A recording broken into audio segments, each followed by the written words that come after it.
Yeah. Last week was really raw, right?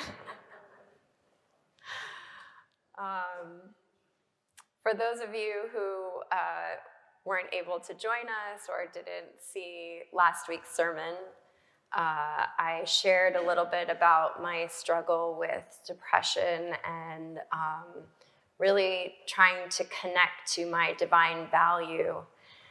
And today, I'm going to be talking about Marie Kondo. So what does cleaning and decluttering have to do with depression? I promise, there's a connect point. And more importantly, what does cleaning and decluttering have to do with spiritual experience? So first of all, I really want to say, after last week's sermon, truly thank you to each and every member of this congregation from the bottom of my heart for all of the love that I felt. Definitely some empathy, definitely some sympathy, but I'm grateful for all of it. And even up to yesterday, I was receiving messages, really reaching out and saying that how grateful they were that something moved them inside of their heart.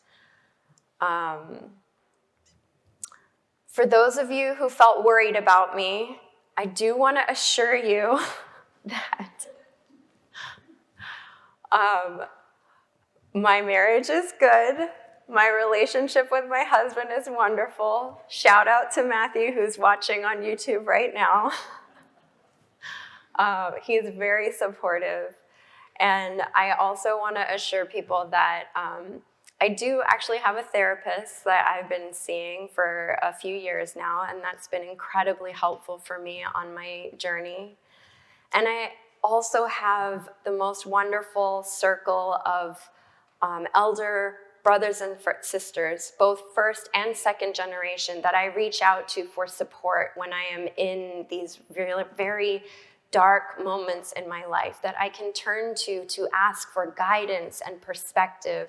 And I'm so grateful to have all of that support. So for those who are worried, I just want to reassure you that I do have that support, and I thank you truly for your caring.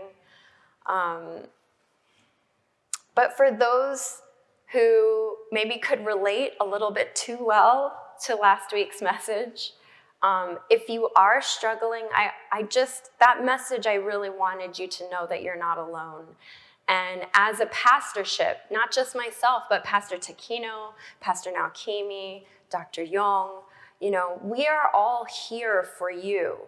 I mentioned this to a member one time who was like, "Oh, I'm so sorry for taking up your time." And just a second. It is literally in my job description to serve you. My job is to be here for all of you. So I want you to know, for those who are struggling, that you can come to us, you can reach out to us at any time to ask for support, whether that's just that we pray for you, or if you need to sit down one-on-one and to kind of express some of your struggles, or if you'd like some resources, maybe a recommendation for support in other ways. So I just wanted to say that. For those of you who haven't seen it and are maybe curious now because I've been talking about it, you can catch up on the YouTube channel. But I do want to share a little bit about why maybe that message connected so much for people. And it's an excerpt from Brené's Atlas of the Heart, one of my favorite books. So she shares that researchers Julian Hanich and colleagues investigated the sad film paradox. How can negative emotions such as sadness go together with aesthetic liking? and even pleasure. Their findings totally align with the 100,000 plus comments from our community. We like to be moved. We like to feel connected to what it means to be human, to be reminded of our inextricable connection to one another.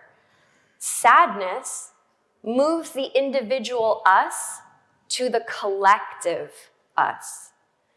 Their study revealed a highly significant positive correlation between sadness and enjoyment. However, this association is sequential.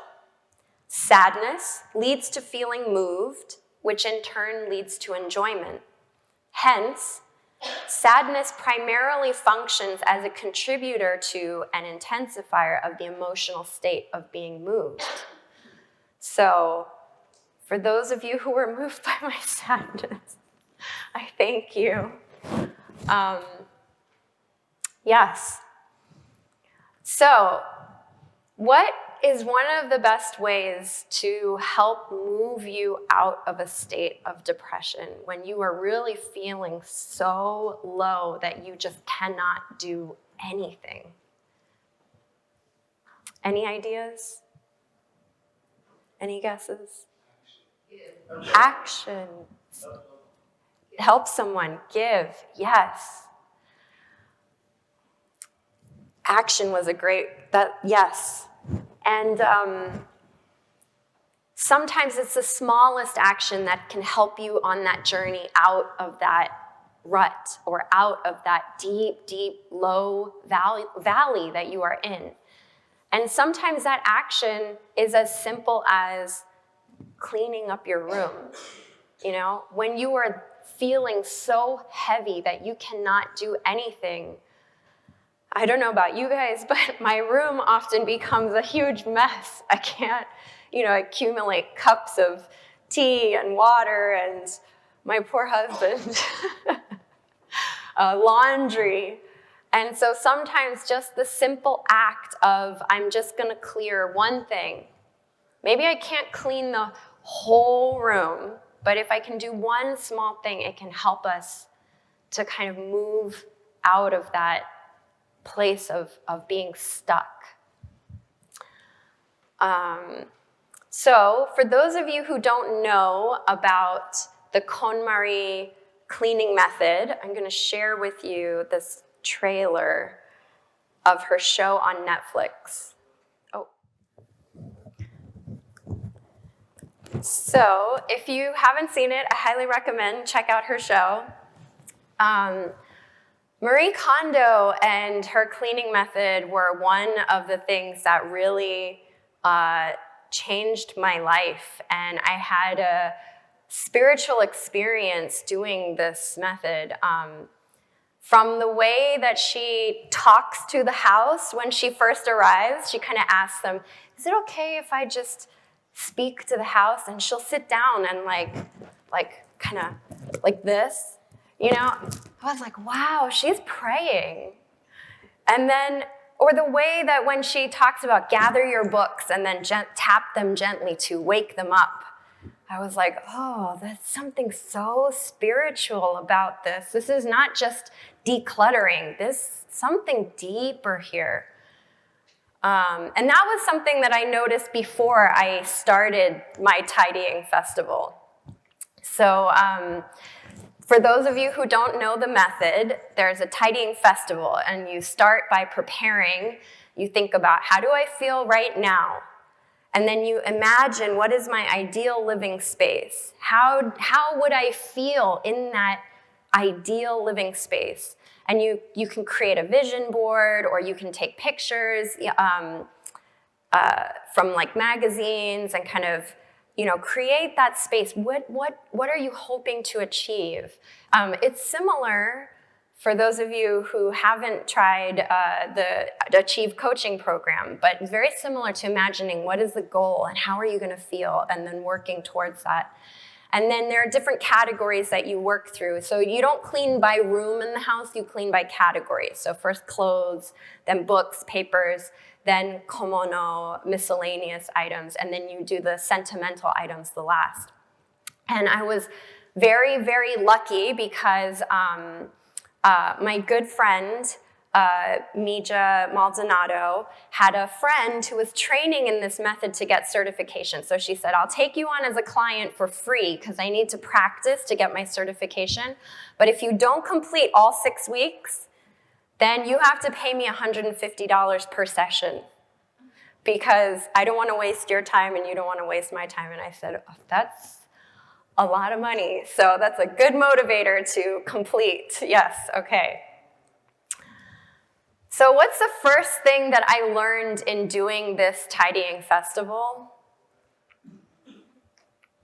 Be honest. It is so difficult to be honest with ourselves. So challenging because without even realizing it, we allow our fear or our shame to justify so much, to cover up or make us blind to the things that we don't want to see within ourselves. And that was certainly the case with my cleaning journey. This was my clothes and accessories pile, not even shoes. Ooh, shoes was a big one. So the first step is that you gather every single piece of clothing, because clothing is the first one. You take everything from the laundry, from your car, from the storage, from the basement, anywhere it could be in the house, you gather all the clothing and you put it on the bed in a big pile. And then my Marie Kondo consultant, Elise, she asked me, what do you feel when you look at this pile? And I said, I feel so embarrassed. Here I am complaining every day to my husband that I don't have any clothes to wear. And I have this mountain of clothes looking at me. And I was like, oh, yeah. It was hard. It was hard to face that.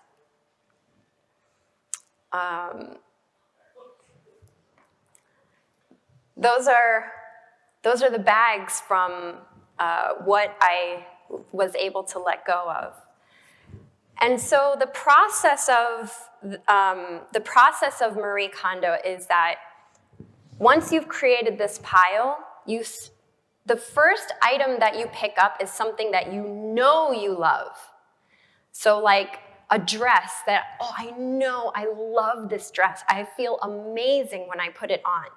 And that is your baseline of joy. That is your starting point. Okay, I know this joy.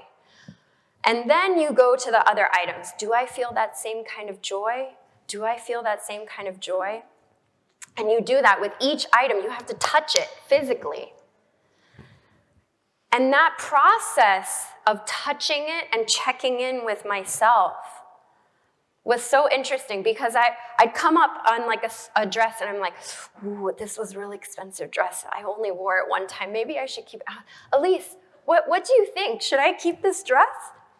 I don't know. What do you feel? Oh, that's not helpful. I want you to give me advice. Okay, I have to check. Okay, I'm not sure, so let me pick up this other dress that I love this dress. And then let me go back to this one that I'm not sure. Oh, I don't feel that love, that joy. So maybe the truth is that I don't feel joy from this dress. Maybe I felt joy in the past, but it doesn't bring me joy now. And so being honest with myself, really looking at, it made me realize how much do I justify things. And for me, that looks like saying, just in case. Oh, I need these genes. I need all 6 of these genes because I lost weight recently. So if I gain weight, then I should save this so I can save money. So just in case, I'm going to keep this. And, just in case we have another baby, then I need to keep all of my maternity clothes. And just in case, and just in case. And then just in case becomes in my day-to-day life, just in case is a 20-pound handbag that I carry around with me and I never use anything in it, right? So this practice of really being honest with myself, with each item, and checking, and not thinking here. It's not about here. Why do I need this? No. Here. Is there joy?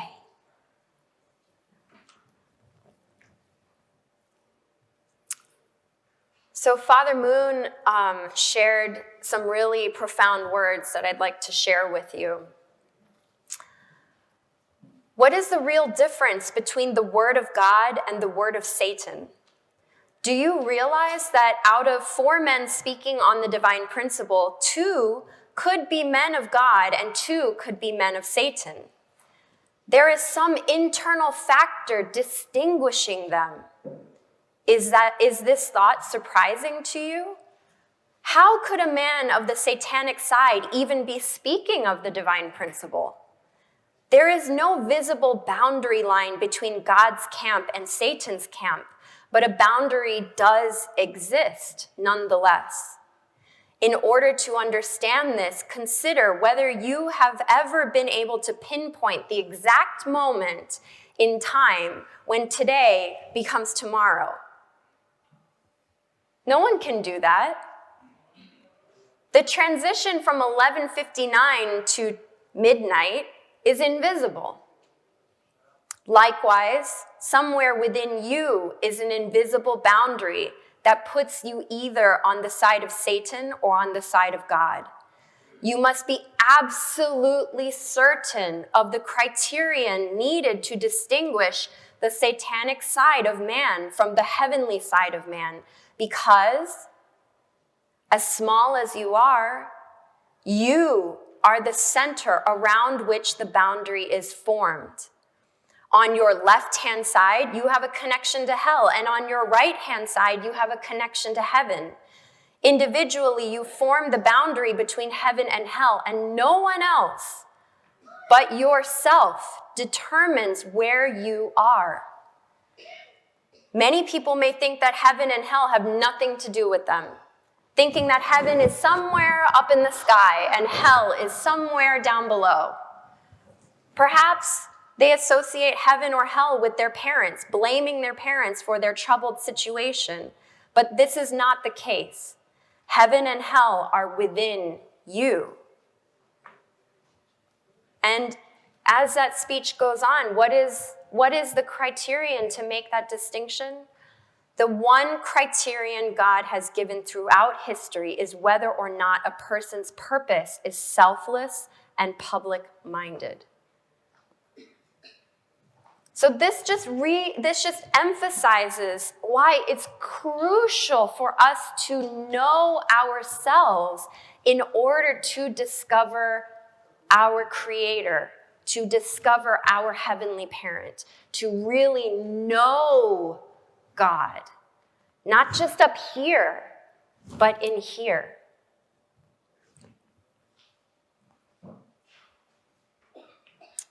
And I'll just mention that for me, knowing myself, that means that I need accountability to do that.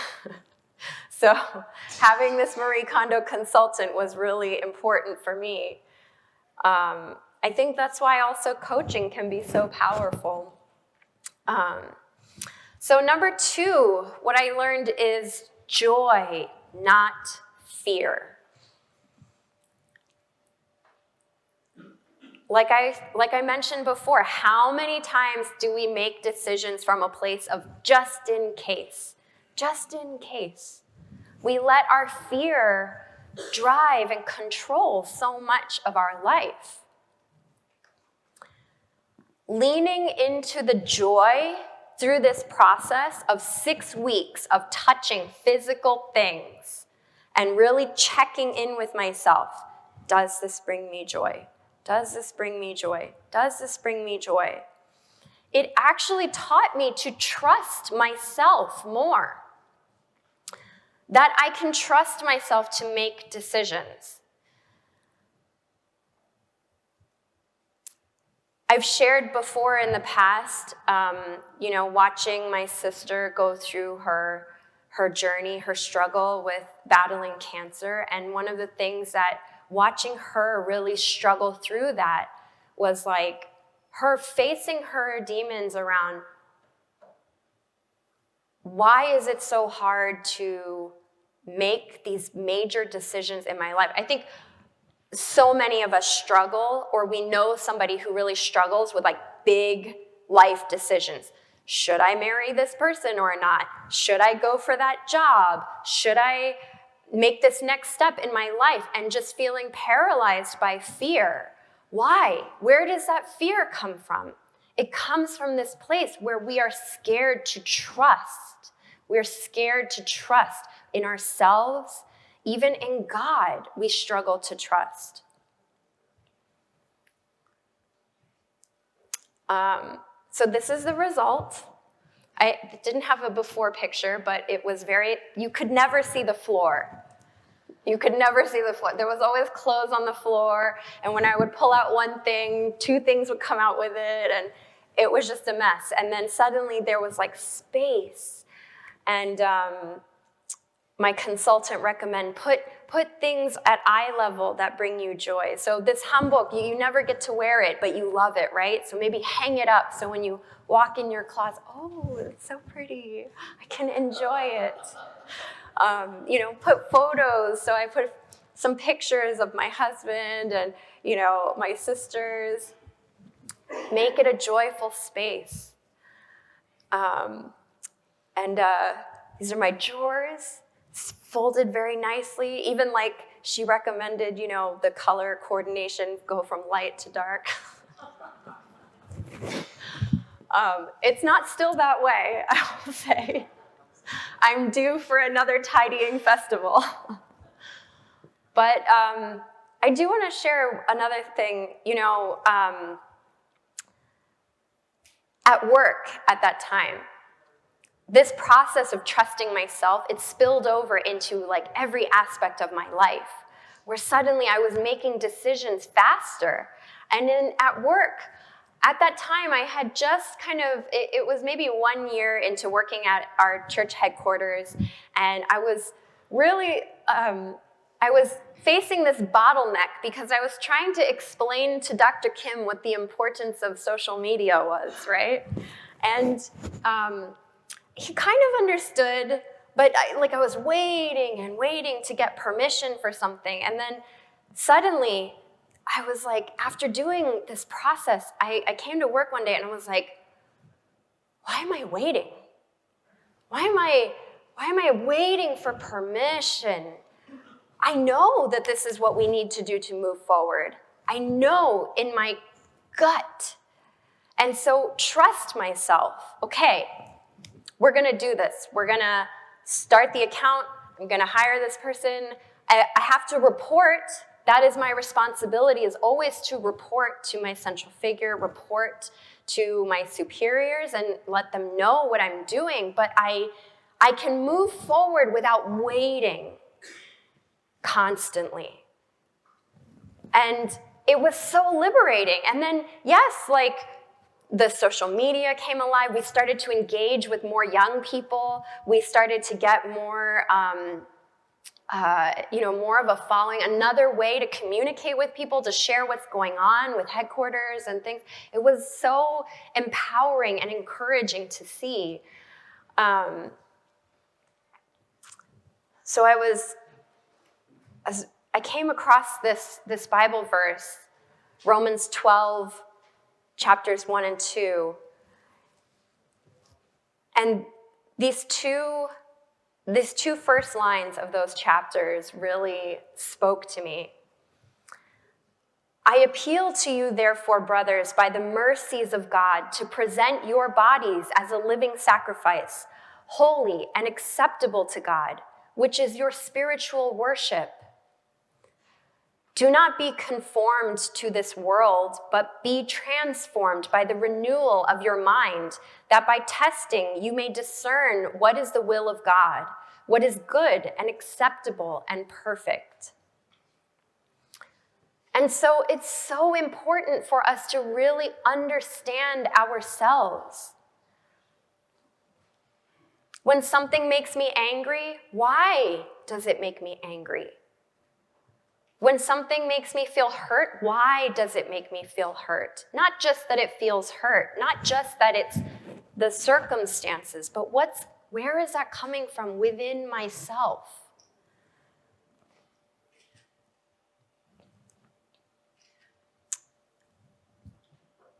Last week, I talked about not defining myself, not defining my value by what I do or what I accomplish, but I want to make it clear that I do believe that conditions are necessary in this walk of faith.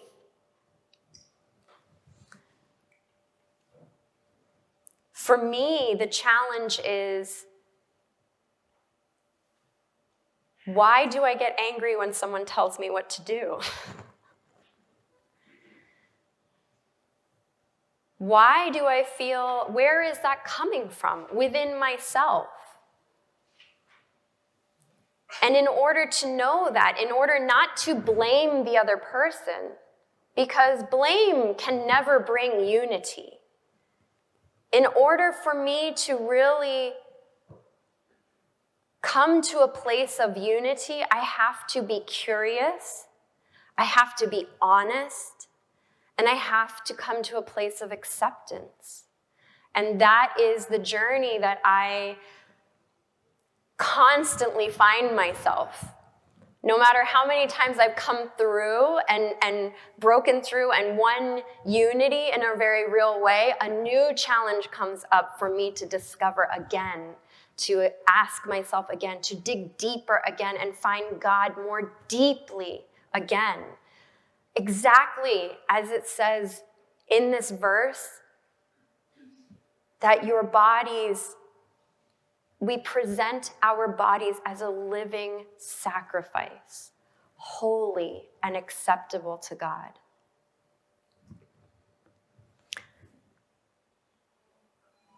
To me, we talk about absolute obedience, and I think that word has a lot of personal interpretations attached to it.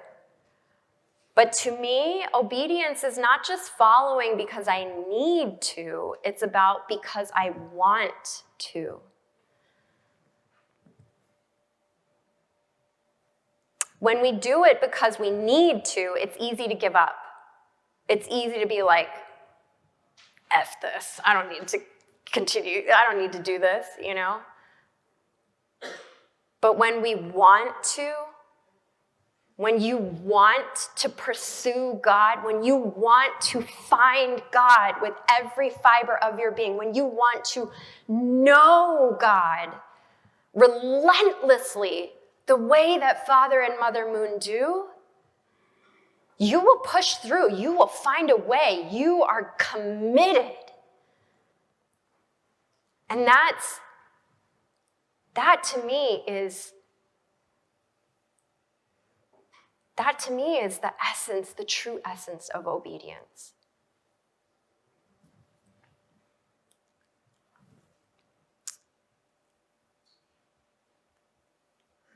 Yeah. So pursuing it with all of our heart because we want to find God. And sometimes that means reading EDP 100 times even though we don't want to.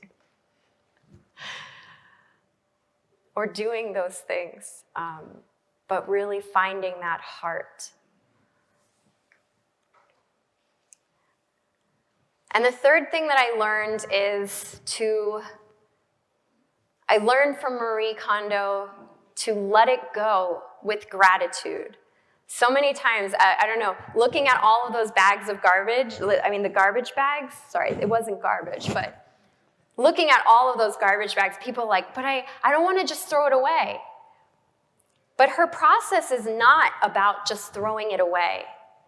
It's taking each item and saying, thank you. Thank you to this item. Thank you.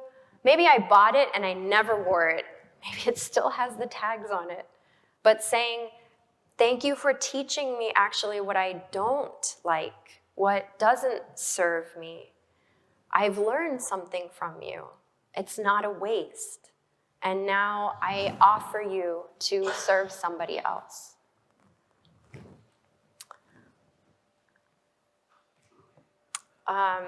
So I also mentioned this book last week, Praying Like Monks, Living Like Fools by Tyler Staton. Such a beautiful, powerful, powerful book on prayer. If you ever feel like I don't like praying and I don't know what to do about it, please buy this book because it just lights my soul on fire for God to pray in such a real way. But he brings up this really important point in the act of prayer. Like every variety of fallenness, control is a good desire that is out of order.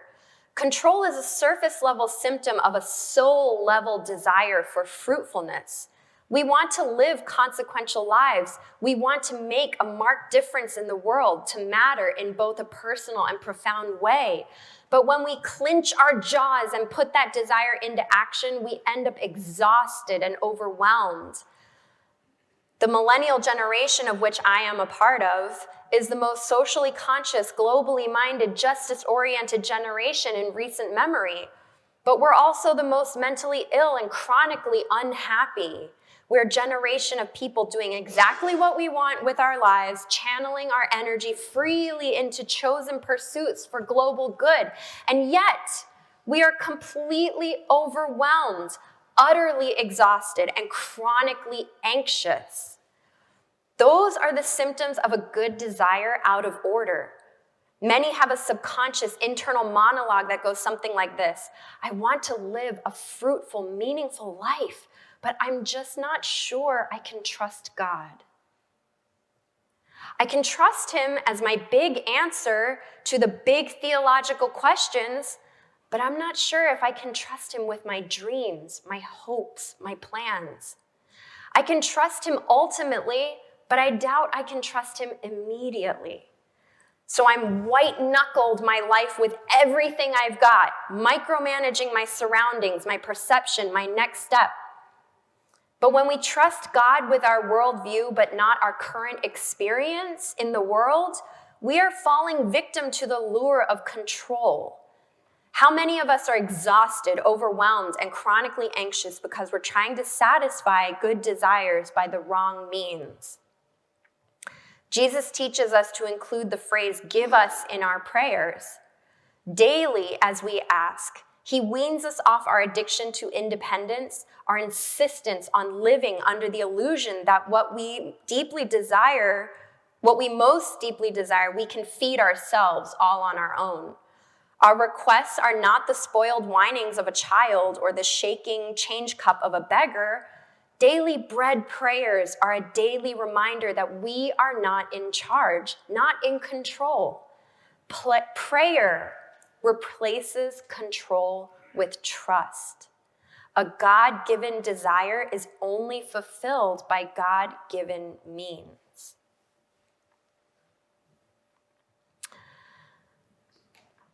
And this is my favorite quote of Mother Moon. I have but one life goal: to live in utmost gratitude. Today, I will be more grateful than yesterday. Tomorrow, I will be yet more grateful. When we live in gratitude, it brings us to a place of deeper harmony within ourselves, that what I have is enough, that I don't need more. Just in case is another way of saying more things to make me feel better about my life. But when I live in gratitude, I can face the uncertainty and the fear and say, what I have is enough. God has given me enough. I am enough.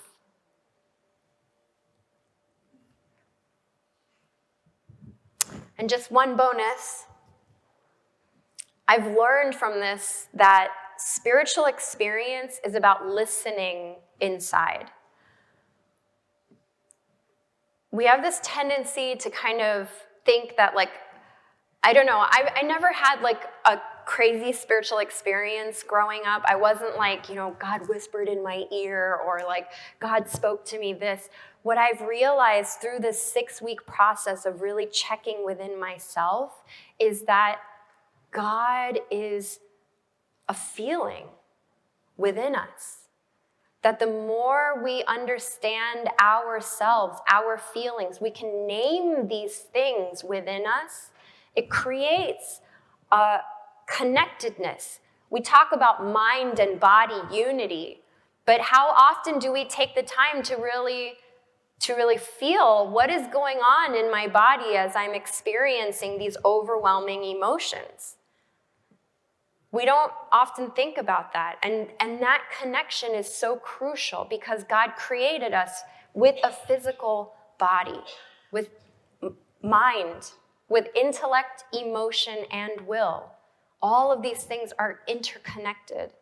So the more that we tune in to listen, the more that we can hear God's voice clearly speaking to us.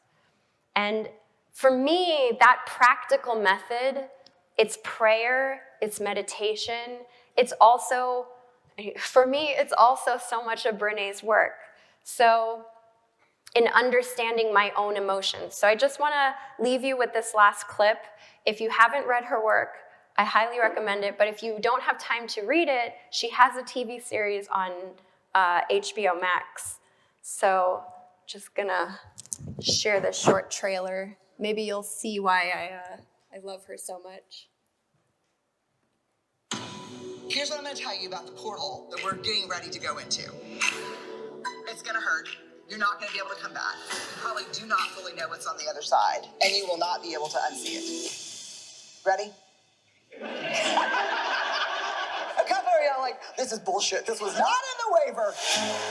How many of you know the feeling that your life is unfolding faster than what you can manage? Language is the greatest human portal that we have. Having access to the right words changes everything.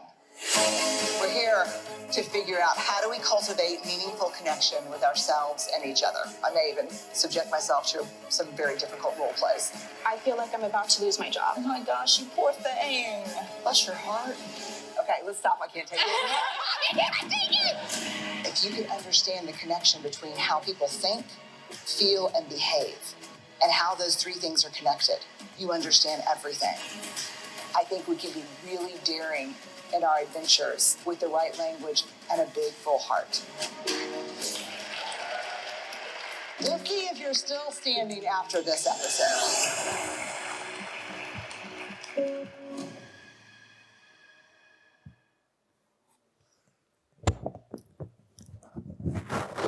So for those of you who are new to our community, I just want to take this moment to invite you to ask your host who invited you here about studying the divine principle, which was given to us by Father and Mother Moon. And that has given me the foundation to understand all of these things. And it will change your life. It will change your understanding of who you are. And for our current members who are maybe looking to understand principle on a deeper level, I invite you to maybe supplement your Hundoke scripture studies with some Brené Brown. But in conclusion, to know ourselves better is to come into a better understanding of the divine creator, our heavenly parent, and to come into a better relationship with ourselves, with our creator, and also with others. So thank you. Thank you so much, Pastor Nancy.